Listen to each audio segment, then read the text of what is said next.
Le 28 août 2025, au petit matin, une voix d'ange retrouve le royaume de Dieu. Ange Ebogo Émiran rangeait sa voix de monument du Bikoutsi après une période difficile de maladie qu'il a éteint sur le lieu du centre hospitalier Université de Yaoundé.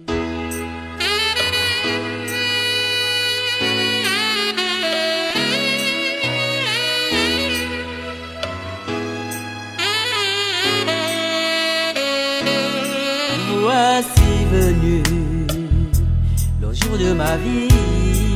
La triste nouvelle, aussitôt répandue comme une traînée de poudre, n'a véritablement pas été une surprise pour ses amis et frères du monde musical et du showbiz, vu son état critique.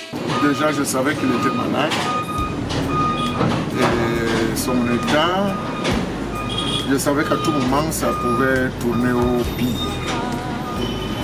Alors, j'étais prêt et c'est comme ça que son fils m'appelle aux environs de 2 h du matin pour me dire que son père a rendu l'âme.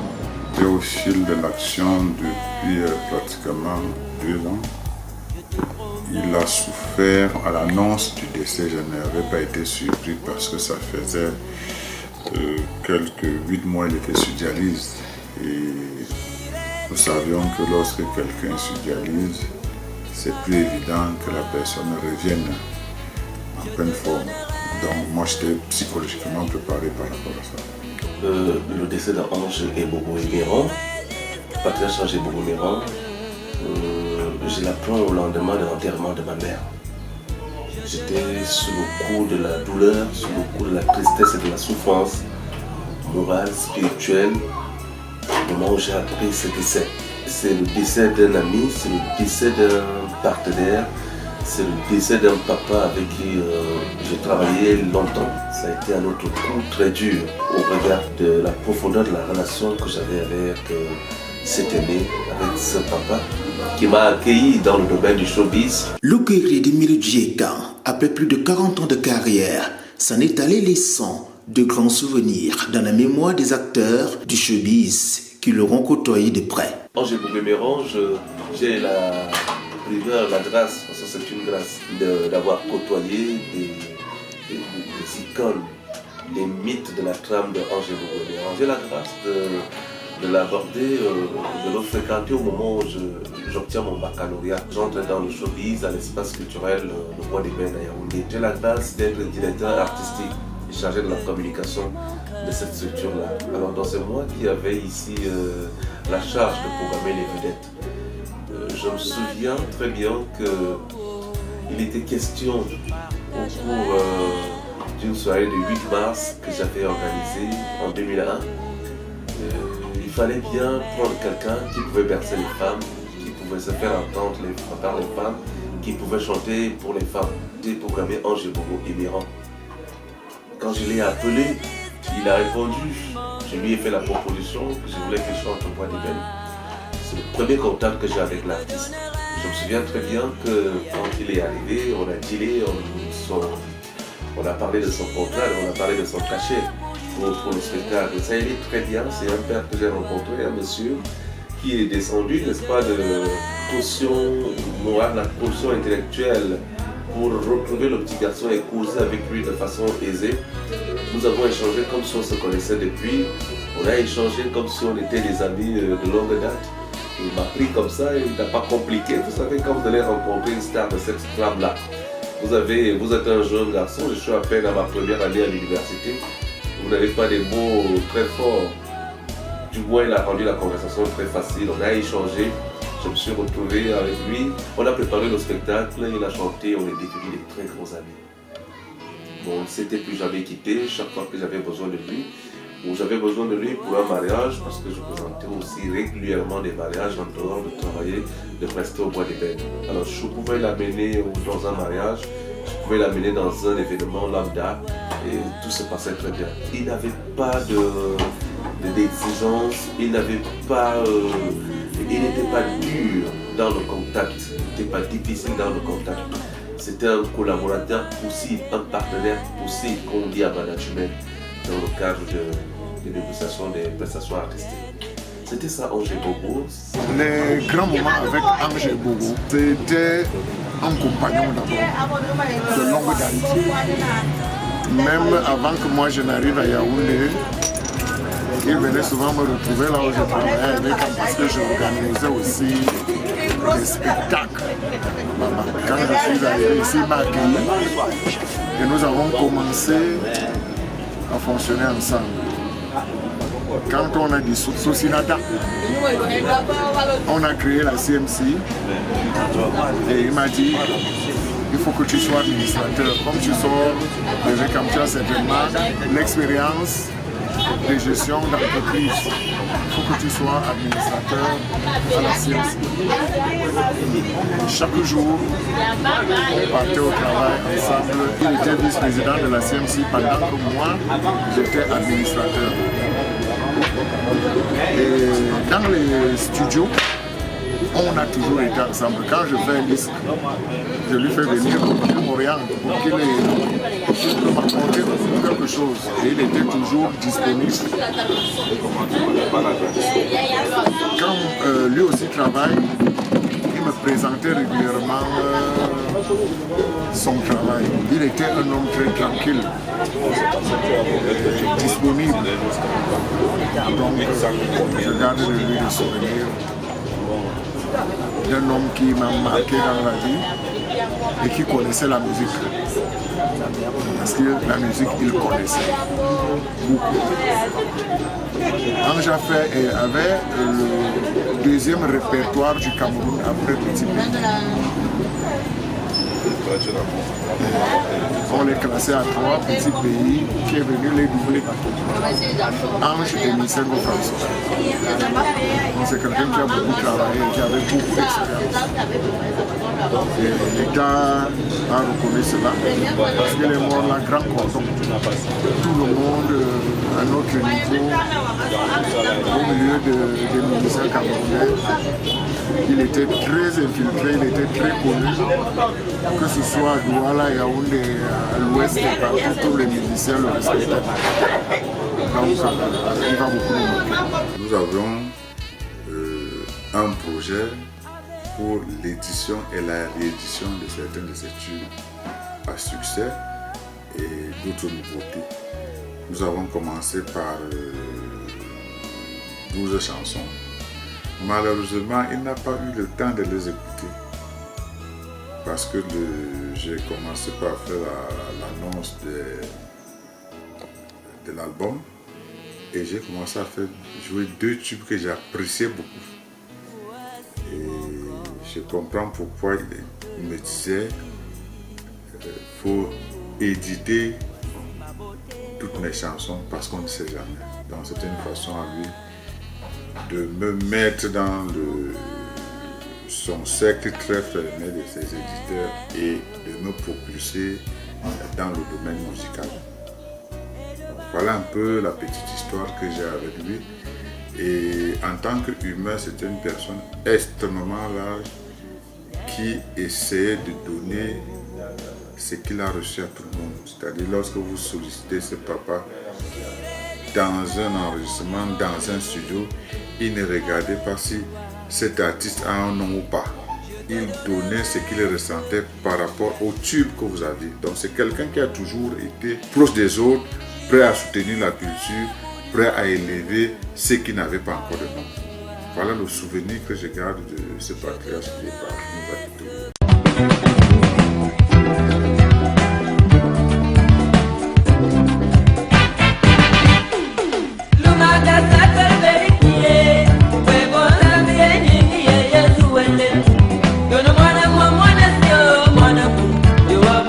Ange et Bourgué-Méran a su donner de la grandeur à son art, son travail de qualité et son répertoire immense et riche distille du bonheur et de l'ambiance à chaque mélomane, en l'instar du grand tube à succès Folle Folle Moine, datant de 1989, magnifiquement repris avec le jeune Magasco lors des rendez-vous Orange Music Legends.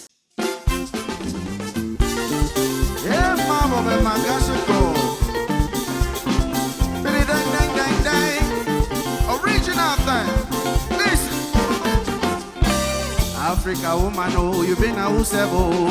Some more picking we go make you have a good time. If you don't get your own, no, make you know the play, oh. But evening over morning time, now only for the Fall for money, oh, my no. fall for money, Yeah, fall for money.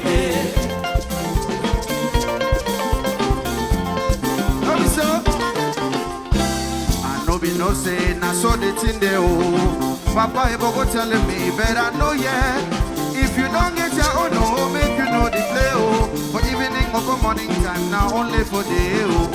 Fall for money, fall for money, oh, fall for money, Fall for money, oh. fall for money, fall for money. Merci papa Ebo. Merci papa Angel Bobo. Lugani tinga balu danambo Yongo lugi zangwano balenye Azawa kabutu ita mamanu Depa no yele Uduri utwe mboka Follow money Oh follow money Follow money, Oh ma follow money follow money, Follow money follow money, follow money. Bénis-moi papa, bénis-moi, bénis-moi. Le vieux musicien savait se rendre disponible à chaque fois que l'on pouvait avoir besoin de lui.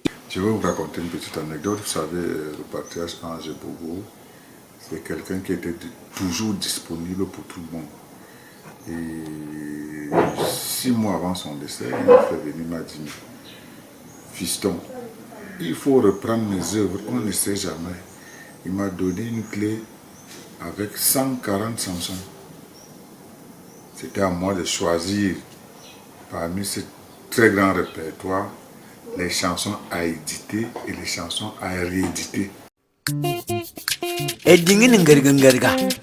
En ce moment précis, tu dis à la personne qui est tout à côté de toi que tu l'aimes très fort. Essaye et tu verras. Mading madibidi wayame mfianga wendo ebutege bifaga mimbong eminkongwe yada mading mora no akabe ngwa dinge mading mena no ademe anu wulu anu wuwa anu wanyagumson oyele. Il s'était résolu à former des générations et maintenir la grandeur de la musique camerounaise. Décidé à quelques semaines des élections présidentielles au Cameroun, il sera finalement inhumé le 29 novembre 2025 à Olanguina. Les obsèques de Angel Bogo-Emeran au lendemain de l'annonce de son décès, il y a un comité restreint d'organisation qui a été mis sur pied dans lequel on retrouvait la famille biologique représenté par Tonton Ebogo et l'ensemble des membres de la famille d'un côté. De l'autre côté, on avait en face, n'est-ce pas, une autre grande famille, la famille artistique et du showbiz en général, c'est-à-dire les artistes, les journalistes culturels, des universitaires, des hommes politiques. Il y avait une troisième famille représentée, la famille institutionnelle, dans le ministère des Arts et de la Culture. Donc ce comité d'organisation a été mis sur pied pour penser la politique, pour penser la structuration de ces obsèques-là. Ce comité d'organisation chapeauté par Serge Rafik, qui est un membre influent du showbiz camerounais. Un comité d'organisation dans lequel on retrouve, n'est-ce pas, des grands noms, Katino, Messia Boise, Jubata Dracus, Justice Deyene, toutes ces stars de renommée représentées ici au niveau de Yaoundé ou dans la région du littoral, conduite par Nicole Mara et toute une équipe qui se trouve de ce côté-là. À Paris, à Bruxelles, un peu partout en Europe, ce comité d'organisation a donc tablé d'abord à regrouper des personnes ressources, ensuite trouver des idées, essayer de se positionner sur le temps. Ça n'a pas été facile parce que malheureusement, quand on annonce le décès d'Angel Bogo-Emeran et les premières dates qui sont arrêtées, se butent directement à la campagne présidentielle. Qu'est-ce qu'on peut faire, vous pouvez faire pendant la campagne présidentielle ou pendant le déroulement de l'élection ou même au lendemain avec la crise qui a failli dégénérer, qui a failli cristalliser les attentions au Cameroun. Donc on est resté comme ça pour arrêter définitivement la date de cette organisation-là. Ça n'a pas été facile, du moins les idées ont été arrêtées, planifiées, trouver les moyens, trouver les ressources pour accompagner Ange et Bogo Emerand, lui donner un hommage digne de son nom là, à la trame des loyaux services qu'il a rendu pour la culture camerounaise, africaine et du monde entier. L'organisation chapeautée par Serge Rafik Gracieux des obsèques dignes de nom pour un homme qui a écrit en lettres d'or l'histoire de la musique au Cameroun. Oui, vous savez, il fallait déjà être en parfaite harmonie avec la famille, les enfants et la communauté artistique. C'est pas souvent évident, ou toujours, parce que on a toujours l'impression qu'une organisation des obsèques génère beaucoup de ressources. Or, en réalité, n'en est pas. Nous allons vers des âmes de bonne volonté pour pouvoir accompagner dignement un de nôtres. Et parfois, la famille croit que, en le faisant, nous avions beaucoup de millions et qu'à la fin, nous détournons ces millions. C'est pour ça que dans l'organisation des obsèques du patriarche Ange Bogo, nous avons associé la famille nucléaire pour pouvoir vivre elle-même ces dures réalités. Et je peux vous dire, il y a 2 semaines, nous n'étions même pas encore à 2 millions de francs. Le contexte étant, ne nous a pas facilité le déroulé de ce que nous avons prévu. Mais Dieu fait grâce. Au jour d'aujourd'hui, je peux dire que nous sommes à plus de 5 millions déjà. Et ça continue parce que, vous savez, dehors de contributions financières, il faut de la ressource humaine, des personnes de bonne volonté qui, n'est-ce pas, peuvent vous accompagner dans le déroulé du programme que nous avons retenu. Dans le cas des manifestations, accompagner jusqu'à Languina, où nous serons massivement. Et je souhaite comme ça que toute la communauté artistique qui ont toujours scanné la grandeur de l'homme, que nous puissions l'accompagner aussi dignement, car c'était notre grand cordon, c'était notre aîné, c'était notre arrangeur, c'était notre chanteur, c'était notre guide dans le domaine musical, Bikoussi, et je dirais même Makossa, parce qu'il a accompagné certaines grandes vedettes du Makossa. Un honneur remarquable pour chaque acteur du showbiz présent dans le comité technique d'organisation. J'ai été surpris que le fils Tonton Ebogo me dise que c'était les dernières volontés de son père, c'est-à-dire que je chapeaute l'organisation de ces obsèques. J'ai été honoré et je crois tenir ferme le défi qui a été placé à moi, à savoir de réussir parfaitement l'organisation de ces obsèques. Et je peux vous dire que nous allons dignement l'enterrer le 28 chez lui. Chez l'enveleux, il sera inhumé. Et vous savez, son décès arrive dans une période extrêmement sensible, dont la mobilisation des fonds et des ressources n'a pas été facile. Mais nous nous battons et je crois que vous verrez les images bientôt de comment nous avons pu organiser ces obsèques. C'est une obligation pour moi. Parce que si je ne suis pas là, les gens vont se poser beaucoup de questions, puisqu'on était toujours ensemble. Ce sera vu comme si je l'ai lâché à la dernière minute. Donc, je suis obligé d'accompagner ses enfants, sa veuve, qui me voyaient de son vivant, aux côtés de lui. Donc, cela me fait aussi ne pas avoir une dette morale envers quelqu'un qui m'a tout donné et qui était régulièrement avec moi. Comme rendez-vous en prélude du soirée hommage pour célébrer Ange et Bogo Emerand en musique, la diaspora en a donné le temps le 14 novembre dernier. Je vous annonce une grande soirée le 21 novembre 2025 à Carousel. Ça, c'est pour ces fans de Yaoundé. Et on va faire une autre soirée le 23 novembre au centre culturel camerounais pour les VIP. À Carrousel, à partir de 20h, tous les musiciens seront là et nous allons chanter pour lui. On va faire le travail qu'il avait tant aimé. Je crois que là, il serait content. Avant donc, on a levé le corps au 27, amené au musée national, donc on va encore faire une soirée avec corps. Le 28, on va remettre le corps à la famille.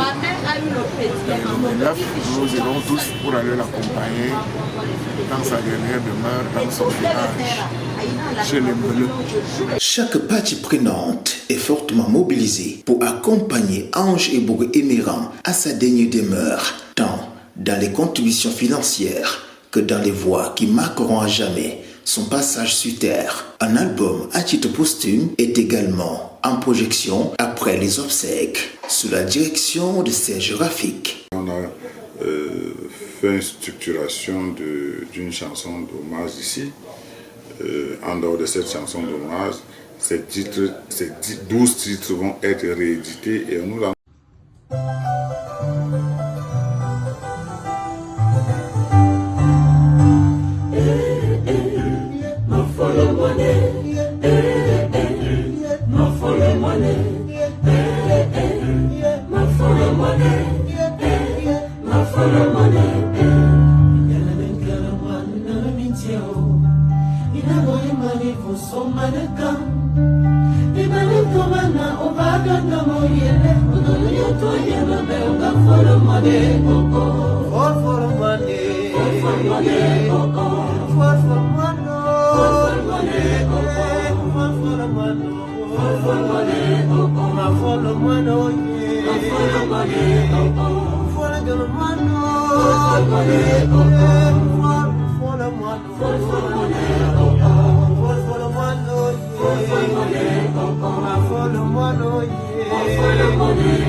Que le